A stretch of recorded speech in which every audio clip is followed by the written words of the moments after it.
Our last episode was about an explosion of coaching in modern life. All sorts of people are getting paid to be coaches in places that never used to have coaches.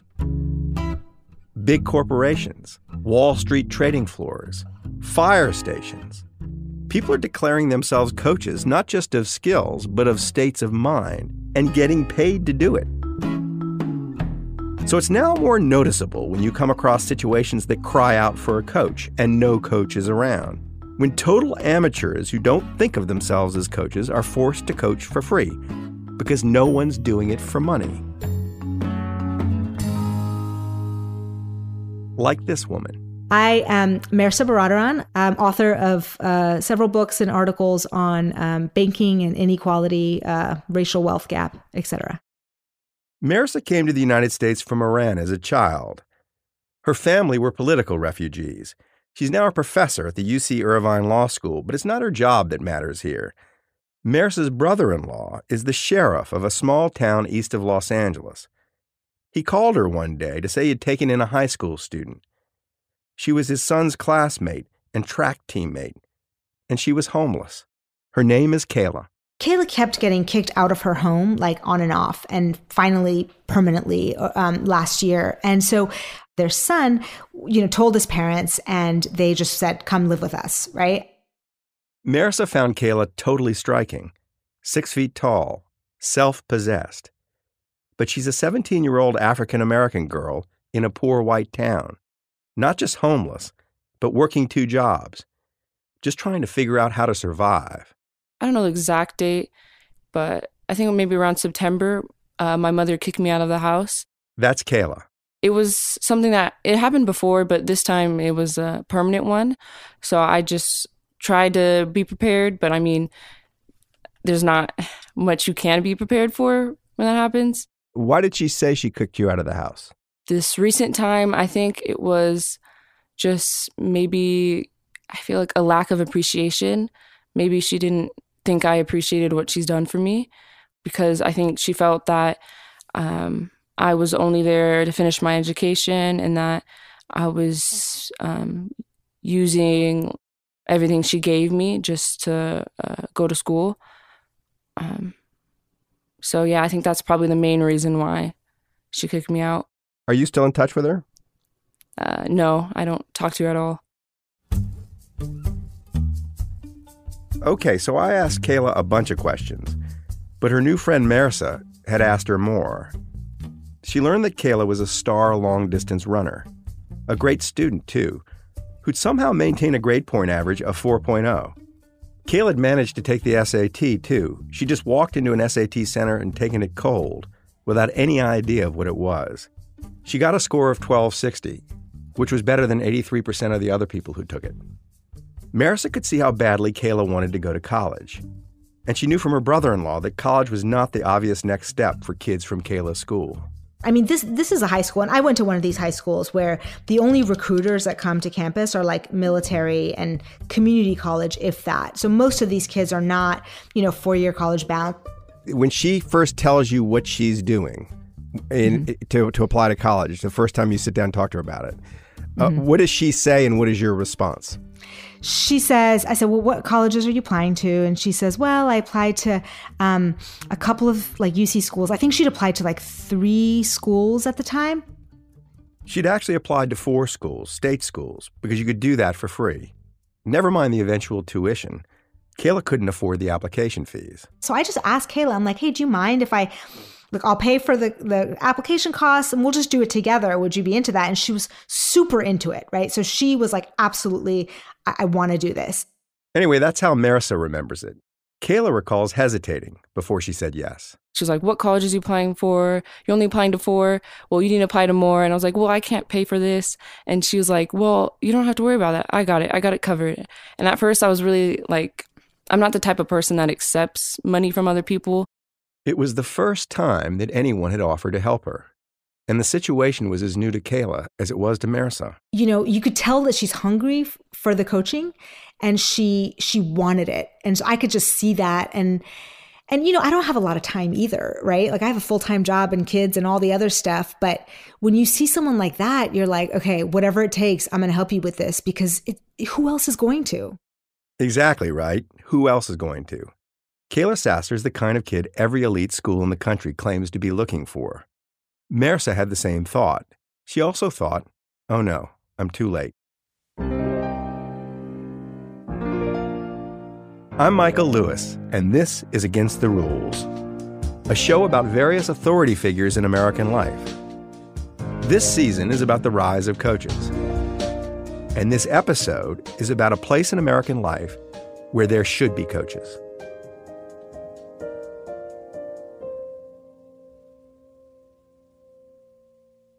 Columbia asks, what exhibits, lectures, theater productions, and concerts have you liked best in the last year?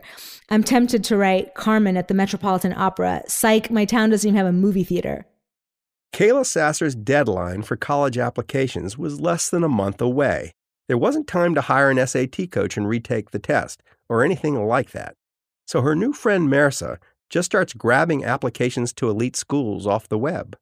Now she and Kayla have to figure out how to decode what they're really asking the kids who apply. I ask her what kids do for entertainment, and she says, drugs. Another school asks her what her favorite periodicals, newspapers, and websites are. She doesn't have access to a computer except when she does homework on a school computer. She doesn't get the New Yorker. She's never traveled outside her town. It just seems like anyone who can answer these questions has got to be coached. Kayla obviously needs a coach, and Marissa, just by chance and temperament, is the right person to coach her. But right away, she's seeing the bigger issue. And then I'm looking at these questions and I'm like, you clearly don't get it, right? You don't understand what it's like to grow up in a rural town and not have resources like, elite Americans do. So she helps Kayla with the application questions as best she can. Then they get to the big one, the personal essay. The place where you let all these college admissions officers know who you really are. Rich kids get all kinds of help doing this. They write about their week-long service trip to some poor Guatemalan village as a transformative experience in which they overcame something or other. Marissa looks at an essay Kayla already wrote, the one for her University of California applications. So here she is. She's African-American, homeless, works 2 jobs. And just every obstacle you want to put in someone's path, she's had it. And her essays were on, how she stopped bullies on the cross-country team, which, my goodness, she's a hero.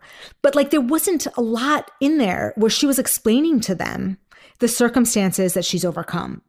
Kayla has zero perspective on her own life. This doesn't surprise Marissa.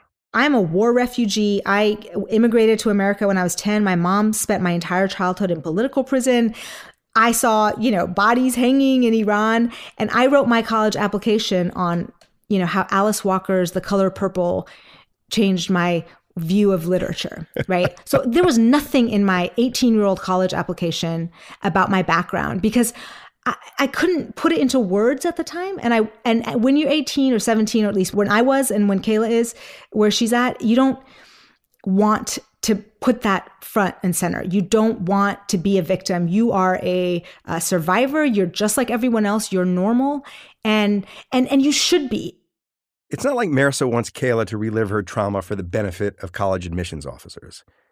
But she does want her to get her situation across to them because it matters. It matters that she overcame so much just to get to this point, applying to college. She wanted to write an essay about international relations in Spanish. I'm like, why are you so, she wants to do foreign languages and that's her thing. And she wrote a lot about that. And I said, why? Tell me more about what got you interested in Spanish. And it took maybe 10 questions to get to when she first got kicked out. The family that took her in was Spanish speaking. They spoke limited English.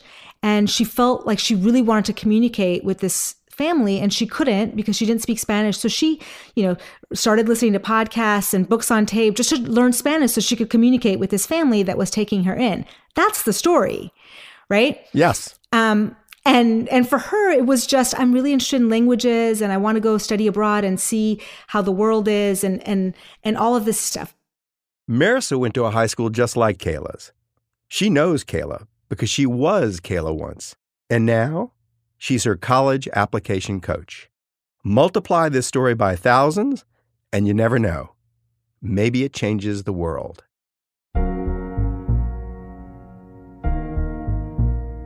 The decline of social mobility. It's a desperate problem, and no one seems to know how to solve it. But when you hear the story of Kayla Sasser, or at least when I hear the story of Kayla Sasser, I wonder, is this partly a coaching problem? That is it a problem that coaches might help to solve? This idea isn't original with me. Dave Eggers had it back in the year 2000. He had recently published his first book, which was called A Heartbreaking Work of Staggering Genius. And he'd also started tutoring kids who'd fallen behind in school. When I heard about Dave doing this back then, I remember thinking, he's just looking for even more ways to make other writers feel inferior. But Dave was actually into it. He could see that his tutoring had a big effect. And a thought struck him.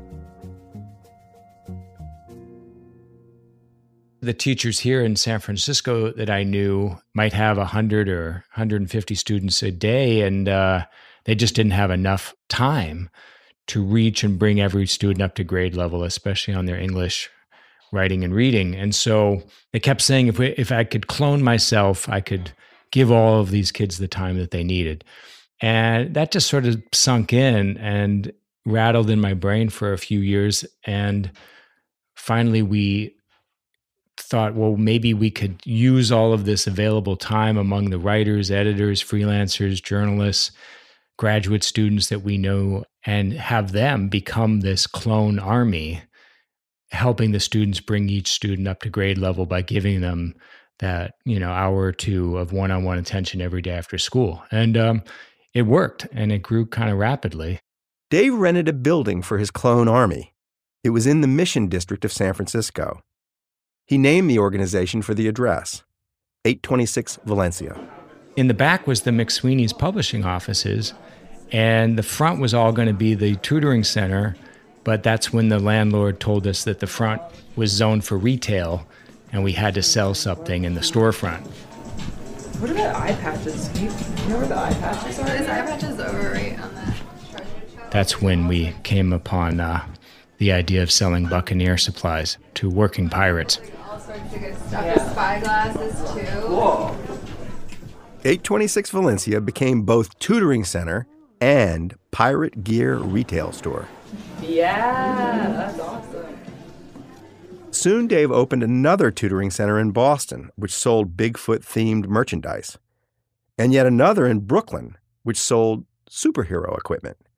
But as Dave's organization encountered and helped more kids, he started to see another problem. The kids started aging up, and we had a lot of high school kids come in for various programs, and I started writing college recs for these kids and realizing that depending on whether or not their family, their parents had gone to college, they had drastically different levels of preparation. Dave's tutors were working mostly with kids from families in which no one had ever gone to college. He saw that the society was saying one thing about social mobility, but doing another. It had structured itself to keep these kids in the class to which they were born. The kids that had family members that had gone to college might be applying to 12 or 13 colleges all over the country because they knew the landscape. Their parents had sort of told them the wider national college landscape. And the kids that were first in their family going to public schools here in San Francisco generally applied to two colleges, City College and SF State. And they did not generally know about all the other opportunities. Did it surprise you that the public schools that they were in didn't have college counseling departments that had done this work for them? Well, in California, the last statistic I saw said that among public high school students in California, the ratio of students to counselors is 945 to 1. And that's not just college counselors, that's all counselors.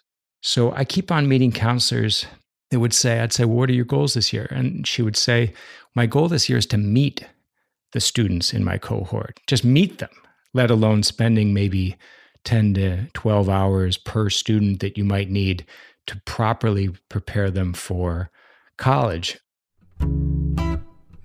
In 2010, Dave created this whole other organization to do for a bunch of kids in San Francisco essentially what Marissa had set out to do for Kayla, to help them find good colleges and to get into them.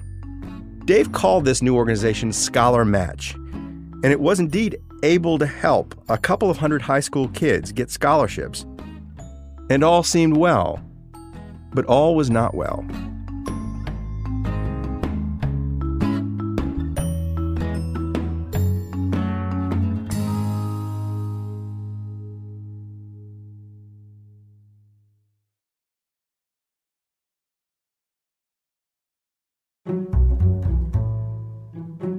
So Dave Eggers and his ScholarMatch program were helping low-income kids get into college.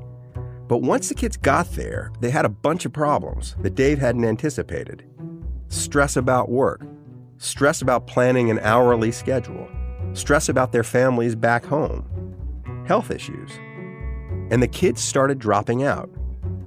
Nationwide, the dropout rate for first-generation college students is scandalous. Only about 1 in every 9 of them actually finishes school. ScholarMatch thought they'd anticipated this problem. I mean, they'd found the right school for the student and the money to pay for it. But still, 40% of their kids were dropping out. Like, what good is it if you go to a school with a full ride that you're going to feel like you don't fit in or like you're not welcome, and then you're going to struggle the whole way and not make it anyway? Her name is Diana Adamson. Dave Eggers hired her to run ScholarMatch. And Diana started keeping a mental list of all the snags their first-generation students hit. A failed class, an illness, the wrong major, a parent whose immigration status was called into question.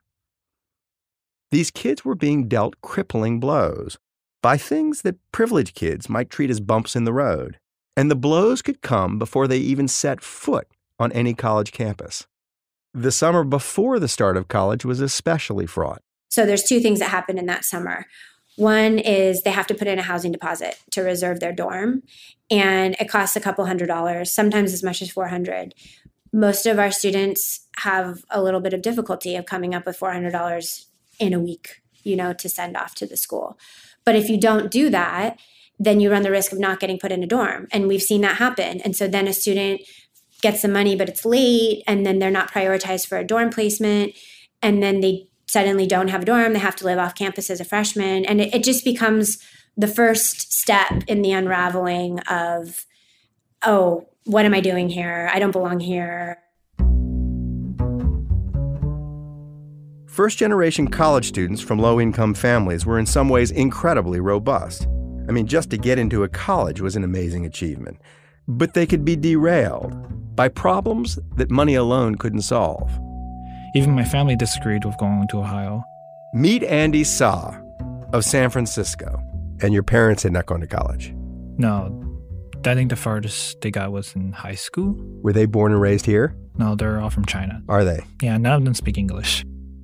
Andy went through the ScholarMatch program, and it introduced him to the world, especially the world of private colleges with full-ride scholarships. Before that, he just assumed he'd go to community college. And maybe one day, if he got really lucky, he'd transfer to a state university. I went over to the Mission District. Uh-huh. I was like, I need help with my application. I'm not sure what I'm really doing either. That's where Ohio Wesleyan came into the picture. How did it come into the picture? Because I told Noel that, our community, the Asian American community, only thinks about UCs. Uh-huh. So I'm like, UC this, UC that. That's my only option. And then we have safety schools like state and city. For sure, I'll get in those, but UC is the reach, right? Andy was talking with a guy named Noel Ramirez, the person at ScholarMatch who helped him with his college application. And the thing with Andy is that we had many conversations, and I can recall with him that he had this exceptional interest in life. It was beyond getting a job.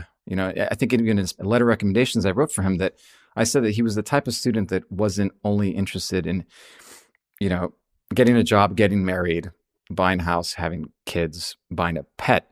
So with that, I felt he would thrive at a place that would have those types of conversations where he could take a philosophy class a religion class, where he would meet people from all over the world, where he would take a risk and go to a place that looks completely different from his world. So Noel and Andy focused on applying to Ohio Wesleyan. The school had a great biology program, but also a strong humanities program. It not only accepted Andy, he was able to go there on scholarship. All Andy needed to do was to get there. And that's when things took a turn.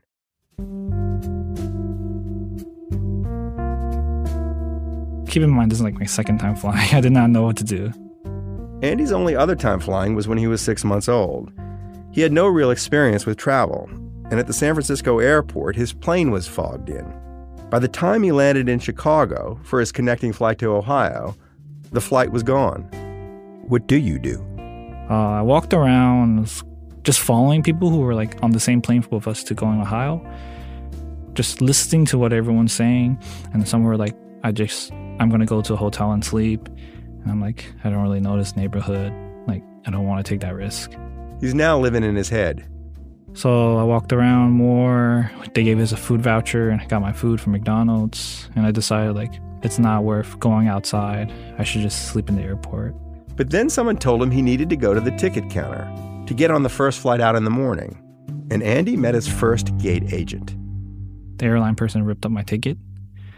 He said, this ticket no longer works. We're going to rip it up. He ripped it in front of my face, and I was like, man, you can't do this to me right now. And I tear it up.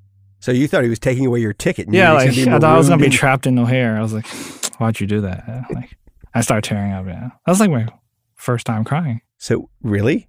Well, like in front of people, yeah. They rip up your ticket. It's like they're sentencing you to life in prison in O'Hare Airport. Yeah. Like, is what it feels like. I was going to be trapped there. Like, why'd you do that? I have no exit now. Yeah, that was pretty bad. And it was bad, but it got worse. Andy called home, and his family reminded him that they hadn't liked the idea of him going so far away. Your family thought it was a bad idea. It was a bad idea. Like, look what you've been through. Like, you shouldn't not be going to this place. Look at all these negative outcomes that happened. Andy tried to sleep that night on the floor of O'Hare Airport, but his parents' fears echoed in his head. It was a bad idea. Like, look at all these negative outcomes that happened. This faraway college thing was a big mistake.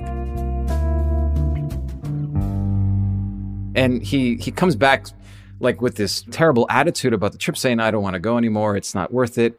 Noel Ramirez again, Andy's college coach. I couldn't believe it. That's something that I guess I wasn't prepared. I didn't know I should have prepared him in advance mentally. What happens when you face these types of obstacles. But how would you ever have prepared him for it? I guess you could have taken him, you simulate a flight. Actually, to be honest, after that incident, that's what I started to do. Actually, for students that were going to taking a plane right away, we did develop a kind of a training module for these students so that they know exactly what to do. This sort of thing was now happening all the time at ScholarMatch. Here's Dave Eggers again. Once there was an obstacle or once there was a reason to quit, they often did. They don't have a set of assumptions like the set of assumptions that you and I grew up with, that you're just supposed to go to college. When you are the first, it can be like heading out, on a polar expedition to the North Pole. Like, why would you go do that when you could be home? ScholarMatch had set out to connect smart and ambitious kids from low-income families with rich colleges that had the resources to support them. But the colleges were in some ways ill-equipped to educate kids who grew up without money, or the assumptions that money allows you to have. Everything you described about, and the coaches have described, about the relationship of this pool of kids to this process makes it feel like a catastrophic environment where there's so many things that could kill you in the environment. It's true. It's like if you could build a system against students that didn't have support navigating it, this is what it would look like. This is the director of ScholarMatch, Diana Adamson. We've heard this from students before where almost like they didn't know they were poor until they got there. And it's not so much that they thought they had all this money, it's more like they were fine. Like their life was adequate for them. And it's not until you get to this place where you realize like, oh, wow, the ceiling is so much higher than you ever imagined, and you just didn't even realize. It creates some complex emotions.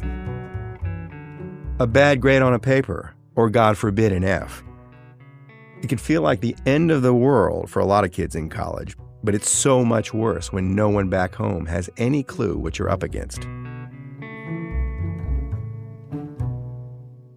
We had a student once tell us, I think she summed it up the best, where she was so excited that she had just picked her major, and she didn't know how to tell her parents about it because she didn't know the word for it in Chinese, and her parents don't speak English. So there was just this huge disconnect where she wants to go home and like tell her parents all about this amazing things that she's learning, and she just doesn't have the words for it. They can't actually understand. Yeah. But that's a little metaphor for the whole Exactly. the whole problem. Yeah. Dave and Diana get the idea of hiring people to work with ScholarMatch kids after they get into college. But they need the right kind of person, the right kind of coach. So we would do a lot of role plays and just see, could they empathize with the student? So we had a couple scenarios that we knew would come up, and we would have a staff member play the student and hear how they didn't have to do it perfectly. You know, Give me an example. I mean, so sure. Put me in the position. Okay. So do you want to be the coach? Yeah. Okay. So I'm applying for the job. You're fine. Okay. So the scenario is you're doing a check-in call with me, and I just got my grades back, and I'm failing a class, and so I want to leave and go home. Because you're failing a class? Yeah. Is it your first year? Yeah. It's my first time you're getting graded? It's my first semester. What did you fail? Does it matter? I failed chemistry. You failed chemistry? And I want to be a doctor. You want to be a doctor? Yeah. And I'm supposed to say something now. Yeah. So you're calling for you've seen my grades, but we haven't talked about it yet. If it was my own kid, it would be, what the fuck are you doing? No, what the fuck are you doing? Yeah, we're not hiring you. Yeah. So that's already, I'm already disqualified. All right, so I've got to get into a different space. It's a different kind of child. Yep. Well, the first thing I'd say is, when I was your age, I failed a class too, actually. I took it pass fail, so it's even less forgivable. So just for starters, an F is not the end of the world. Okay, that's a great first step. Right? You're normalizing the experience. It's totally not the end of the world. In fact, I did quite well in college after that. So it was just a bump on the road, and I had to figure out what it was I was doing that I needed to change. In my case, I needed to stop going to play squash instead of going to the physics lab. Yeah. But it took me a while to figure that out. So, but in your case, I mean, let's talk about how did you feel like it when you were in that class? Did you? Oh, I felt terrible. I couldn't understand the lectures. I couldn't keep up with it. I feel like everyone else in the class had taken chemistry in high school, and so they just knew the stuff, and they didn't even have to study. And that's probably true. It's probably true that you came into that class at some kind of disadvantage because you're not used to failing much. You've been a great student your whole life. And it's really hard to start off behind everybody in something. Mm-hmm. And if you'd been this, if those kids had been in your situation, they probably would have failed too. So maybe the first thing we need to talk about is how you decide what classes you're going to take, so we don't put you in this situation again, because it's not a fair situation. You're crushing it. Maybe we would hire you. Yeah? Well, actually, the first thing I'd say is, what the fuck are you doing? So you'd have got you thrown out of the room. So I'm probably not built to be a college coach, but Diana finds plenty of people who are, and they start coaching. And the coaching pays off.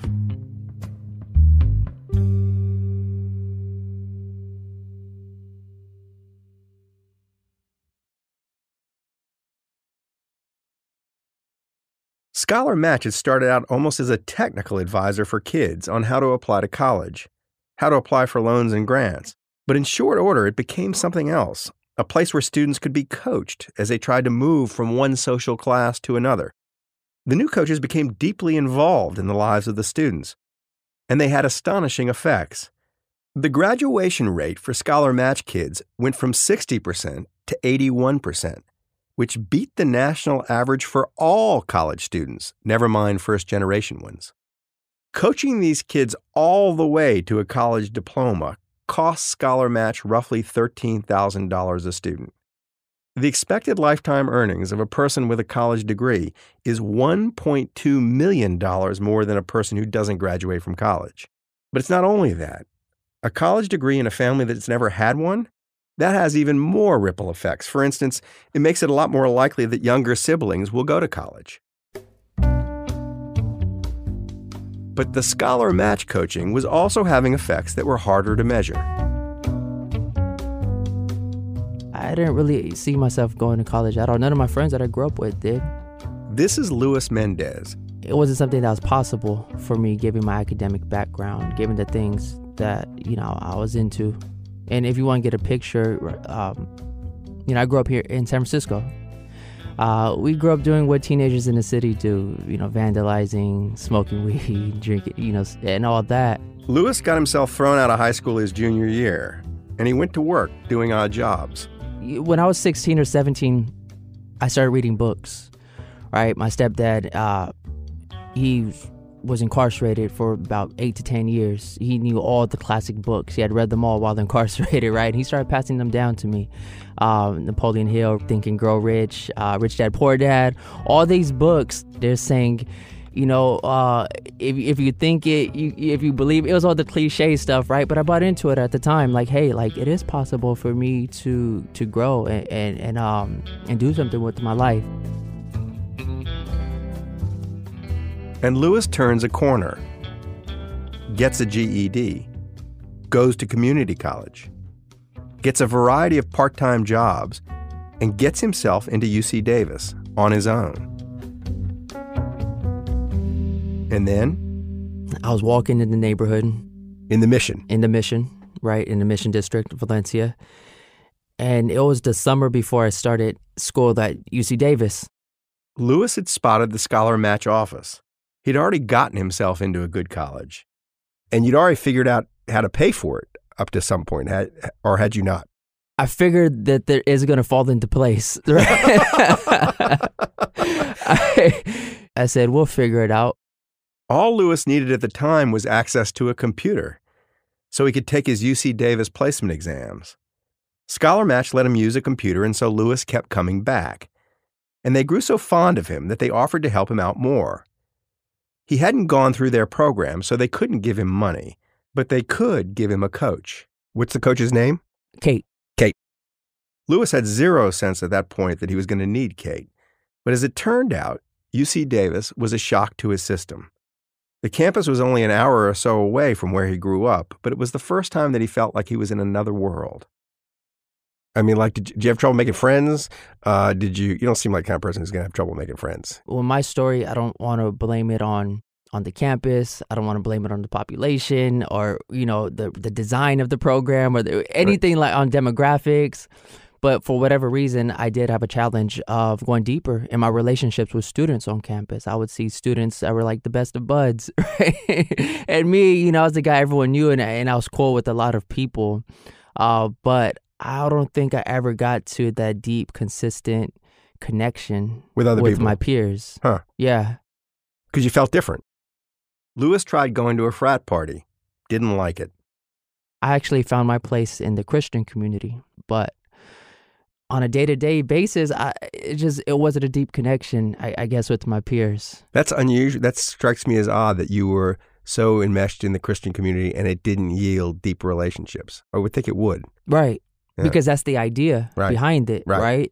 Did you feel vulnerable or exposed, or like, were you scared, or did you feel insecure? I was scared, and I was, at this point, I remember it clearly, I was in tears because I thought to myself, if I can't make solid friendships and deep connection on the college campus, when it's like geared for that, for socialization, how am I going to make connections and deep friendships post-college when everyone's just everywhere and is not as structured, right? And isn't this the place where everyone meets their best friends? Like, where's my... So yeah, I was a little scared about that. But quitting and dropping out just wasn't an option for me. Still, Luis didn't think to turn to his college coach, Kate. Hi, how are are you? Hi, Michael and Kate. Kate, how are you? We're gonna talk. So this is where Lewis wandered in. This is exactly where Lewis came when he was working for Uber. This is Kate Bueller. At the time she met Lewis, who was driving an Uber to make ends meet, she was also coaching 50 other students. But she paid enough attention to Lewis to see that he was struggling and trying to hide it. So she tells him, we're going to have an adult relationship. And honesty is a big part of that. And we're going to be accountable to each other. And I am here to guide you in making sure you grow as a person. And when I feel like there's a missing part of that story, I ask, this isn't totally adding up. Around this time, Lewis did something that caught his coach's attention and would have caught no one else's. He was late for a class. I missed a calculus exam. I walk in and everyone's turning in their Scantrons. I had a check-in with Kate later that day, and she asked me about it. She said, Lewis, how did the exam go? I said, well, what happened was I thought the class started at 11. It really started at 9:30. But I talked to my professor, and it's fine. He said I could still pass the class. I just cannot miss another one, right? And I had this very relaxed attitude, no guilt, no regret. I got it under control, Kate. I'm like, whoa. There's more to this story, right? There's more to this story about missing an exam that isn't just thinking it's all going to work out. And my goal then is to have authentic conversation of, don't you think that you should not be half-assing this thing that you've worked for your whole entire life? The coach had noticed a tendency in her player. It wasn't about him getting a C in that class. It wasn't about getting an A. It was more, how does he move through life and actually push himself to learn and hold himself responsible when it makes sense? Up to this point in his life, Luis Mendez had never really had a lot of people who believed in him.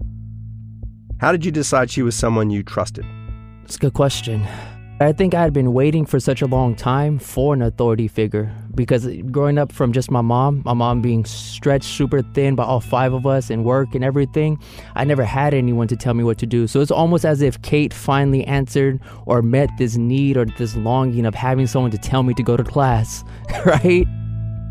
When you grow up in a privileged environment, you kind of take that voice for granted. You forget just how powerful it can be. And she made you aware of essentially a lower expectation you had for yourself. Exactly. But you might not have even put it into words. I was unconscious of it. I I figured, when I get to my career, that's when I really come alive and turn up and really throw myself into this work. But I just need to get through this first. But she said, no, start now. Don't wait. And the reality is, at first he hears my voice saying it. But you know what time? He just hears himself saying it. Your coach won't let you give up, even when that's all you're trying to do.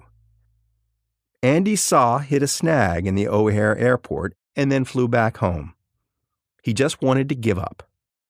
But he didn't return just to his family. He had to explain himself to his coach, Noel Ramirez. I got on the phone with Noel, like, hey, I can't do this. Like, I'm going to take the safe route, not the risky route. So I talked to Noel. I was crying, like, I can't do this, Noel. I know you think it's better, but I don't think it's better. It's not possible for me to go to Ohio. Noel hears Andy say that he's already enrolled in a local community college. He then says, you can do this. Go back to Ohio Wesleyan. It's worth it. What's more, I will go back with you. I'll get on the plane, fly with you to Ohio, and stay there until you feel happy. And I was like, okay, I will trust you, like 100%. This is the best option. I believe you. Noel spends 5 days on campus sleeping on various couches. He introduces Andy to his new life. After 5 days, he leaves, and Andy stays. A bit later, Andy's parents finally visited. They went there and they're like, what is this place? There's no one here. They don't have any, like, our Asian food. There's no rice. So it was like culture shock for them too. But I trust every word that Noel said. I just 100% trusted it. Andy Saw graduated from Ohio Wesleyan 4 years later, in 2018. with a degree in microbiology. Was it a good experience? Best 4 years of my life.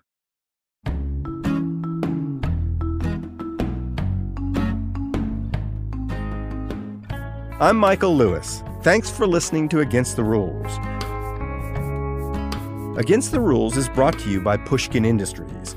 The show's produced by Audrey Dilling and Catherine Girardeau, with research assistance from Lydia Jean Cott and Zooey Wynn. Our editor is Julia Barton.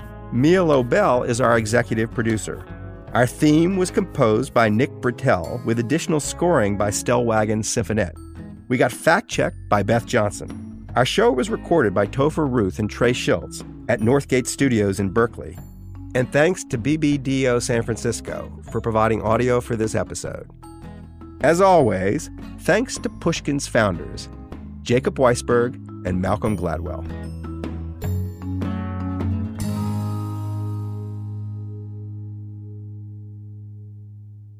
Oh, I almost forgot. Kayla Sasser, the high school senior we began with. I checked in with her after her acceptance letters started to roll in. So tell me, since we last talked, what you've heard. So I've gotten into, I think, about 11 schools. Do you want me to list them? Yes. Okay. You got into 11 schools? Yes. CSU San Bernardino, CSU LA, and CSU Long Beach. Mm-hmm. I got into CBU, University of Redlands, Whittier, UC Riverside, UC San Diego, UCLA, which was really awesome, mm-hmm. and NYU. Oh, I also got into San Diego State University, but I didn't apply to that one, so that was like really surprising. I didn't know how that worked. So you got into 10 schools that are in California and one in New York. Mm-hmm. That's fantastic. Congratulations. Thank you.